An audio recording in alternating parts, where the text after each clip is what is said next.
So Sanjay గారు, యాక్చువల్గా ఈ వీహీల్ అనే విషయం, అలాగే దాన్ని మీరు కనిపెట్టిన విధానం, ఒక మెడికల్ జర్నల్లో వచ్చిన మీ యొక్క ఆర్టికల్ చదివిన తర్వాత నేను చాలా థ్రిల్గా ఫీల్ అయ్యాను. అసలు ఓ మై గాడ్, ఏంటి ఇలాంటి ఒక, అంటే మనం ఎప్పటి నుంచో వింటున్నాం మీ ఇట్లాంటిది ఒకటి ఉంటుంది అని, దాన్ని మీరు కార్యరూపంలోకి తీసుకొచ్చారు యాక్చువల్గా.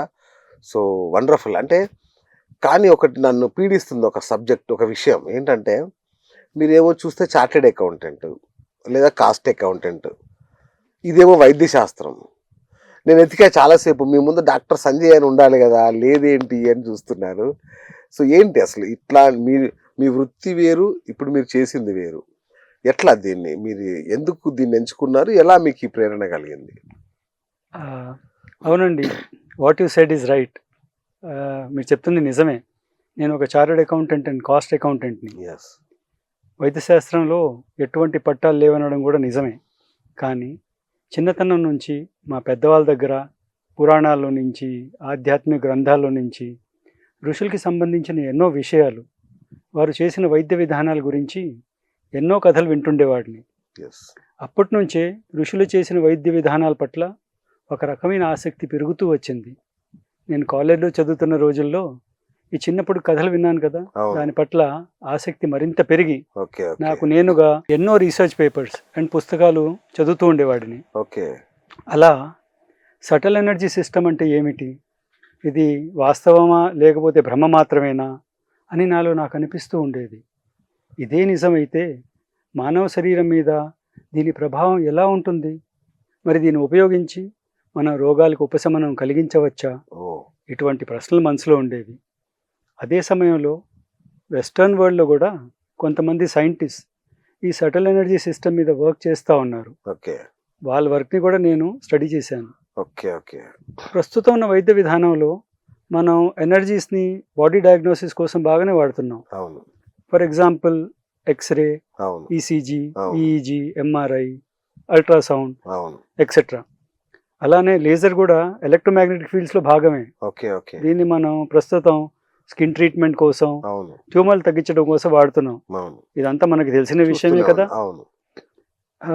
At this juncture, I would like to quote Nikola Tesla, who said that if you want to know the secrets of the universe, think in terms of frequency, energy and vibrations. వీటన్నిటిని పరిగణలోకి తీసుకొని ancient and modern నాలెడ్జ్ని కలిపి నేను వీహిల్ అనే పద్ధతిని కనిపెట్టాను. It's a paradigm shift from Newtonian mechanics to quantum mechanics. అంటే నాకు ఒక్క డౌట్ సార్, సటిల్ ఎనర్జీ అంటే సూక్ష్మ శక్తుల, ఇలాంటి ఏంటి అది సటిల్ ఎనర్జీ అంటే? సూక్ష్మ శక్తి.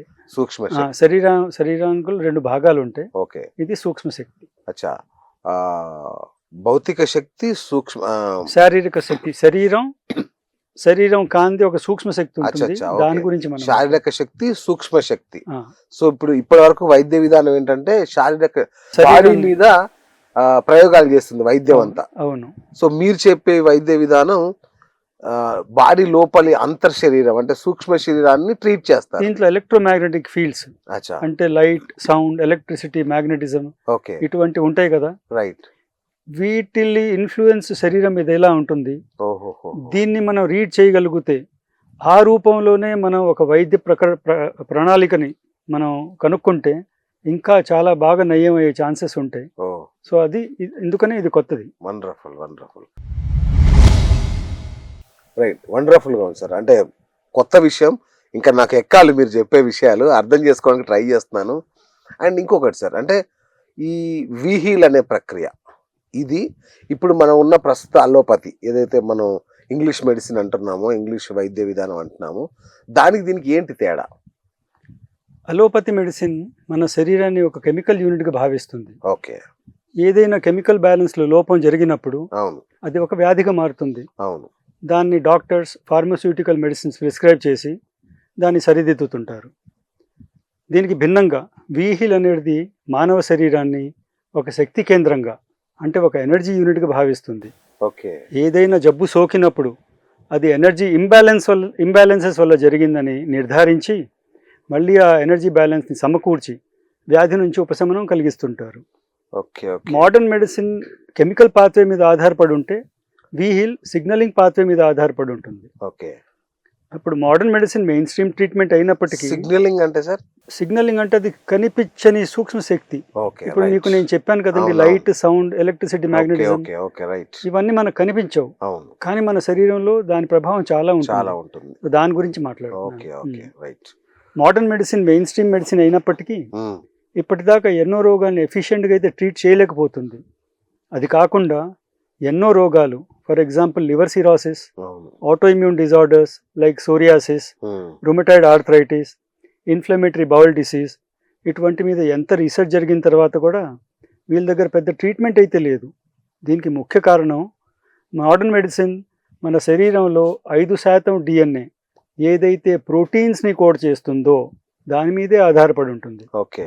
మిగతా 95% నాన్ కోడింగ్ డిఎన్ఏ ఎలా పనిచేస్తుంది అని వాళ్ళకి తెలియదు. దాని వాళ్ళు జంక్ డిఎన్ఏగా క్లాసిఫై చేశారు. అయ్యో, which I feel is extremely unfortunate. కదా. సుమారు 2005లో ఎన్కోడ్ అనే హ్యూమన్ జీనోమ్ ప్రాజెక్ట్ అది కంప్లీట్ అయిన తర్వాత ఈ 95% డిఎన్ఏ మన శారీరకలో బోలని ప్రక్రియలు జరగడానికి ముఖ్యమైన కారణం. For example gene expression, cell division, protein synthesis, hormone secretion, ఇటువంటి అన్ని ప్రక్రియలు జరగడానికి కారణం ఈ నాన్ కోడింగ్ డిఎన్ఏనే అని తెలిసింది. ఓకే. అంటే అది మీ పరిశోధనలో తెలిసిందా, వాళ్ళు కనిపెట్టారు? వాళ్ళు కనిపెట్టారు. అచ్చా, అప్పుడు దాకా ఏదైతే ఇది జంక్ డి అన్నారు, అంటే పనికిరానిది అన్నారు, ఎందుకంటే వాళ్ళకు తెలియదు కాబట్టి జంక్ అన్నారు. ఇప్పుడు ఇది ఇంపార్టెంట్ రోల్ ప్లే చేస్తుందని ఇప్పుడు తెలిసింది కాబట్టి కనుక్కోవటం మొదలు పెట్టారు. ఓకే.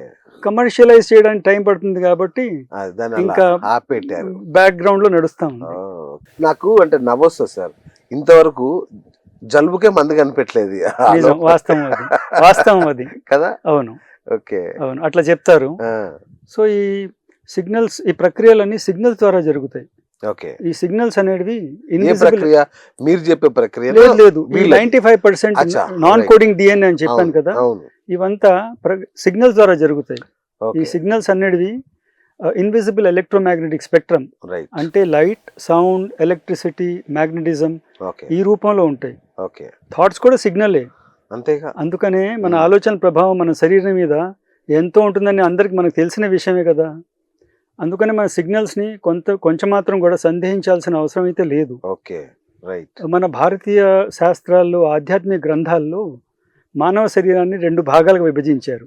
అదేంటంటే సూక్ష్మ శరీరం మరియు స్థూల శరీరం. క్యాండేస్ పర్ట్ అనే న్యూరో సైంటిస్ట్ అండ్ ఫార్మకాలజిస్ట్ కూడా ఈ న్యూరోపెప్టైడ్స్ అండ్ చక్రాల మధ్యలో ప్రగాఢమైన సంబంధం ఉంటుందని ఆమె రీసెర్చ్ ద్వారా తెలిపారు. ఓకే. చక్రాలు అనగానే మళ్ళీ అంత కన్ఫ్యూజ్ అవుతారు మా వాళ్ళు. సో అది ఏది మీరు చెప్పిన సూక్ష్మ శరీరంలో ఆ శరీరం 3 భాగాలుగా విభజిస్తారు.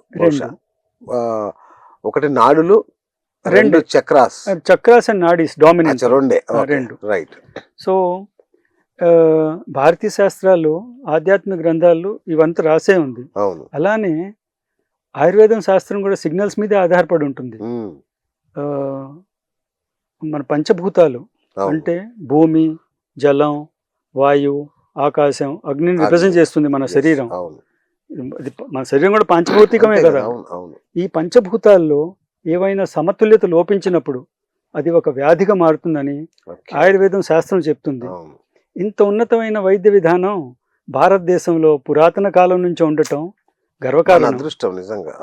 ఈ సూక్ష్మశక్తి రహస్యాలు మనం తెలుసుకోపోతే రోగ నివారణ ఎప్పటికీ ఒక ఛాలెంజ్గా మిగిలిపోతుంది. ఓకే సార్, ఇప్పుడు మీరు చెప్పిన దాని ప్రకారం మన శరీరాన్ని ఒక ఎనర్జీ ఫీల్డ్ అనే మాట మీరు వాడుతున్నారు. సో అంటే ఈ భాషలో మాకు అర్థం చేసుకోవడం కొంచెం కష్టమే. ఏంటి అసలు ఎనర్జీ ఫీల్డ్ అంటే ఏంటి, దాన్ని ఎట్లా అది వర్క్ చేస్తుంది? అంటే we are beings of light, sound, electricity and magnetism. Okay. ఇంకో వేరే విధంగా చెప్పాలంటే వీఆర్ ఎనర్జీ బీయింగ్స్. ఓకే. ప్రస్తుతానికి మనం ఈ ఎనర్జీని మన బాడీ డయాగ్నోసిస్ కోసం తరచుగా వాడుతుంటాం. For example ECG, MRI, ultrasound, ఇవన్నీ మన ఫిజికల్ బాడీని ఒక ఎనర్జీ రూపంలో డయాగ్నోసిస్ చేస్తాయి. అది తెలిసిందే కదా మనకు. ఈ ఎనర్జీని మనం పూర్తిగా అర్థం చేసుకుంటే ఇది రోగాలకి ఉపశమనం కోసం కూడా వాడవచ్చు. ఓకే. ఇదే నేను వీహీల్ ద్వారా చేస్తున్నాను. అచ్చా సో అచ్చా. తెలియని ఈ ఏదైతే సీక్రెట్ ఉంది, ఎనర్జీ సీక్రెట్స్, అవి డీకోడ్ చేసి యూజ్ చేయడం జరుగుతుంది.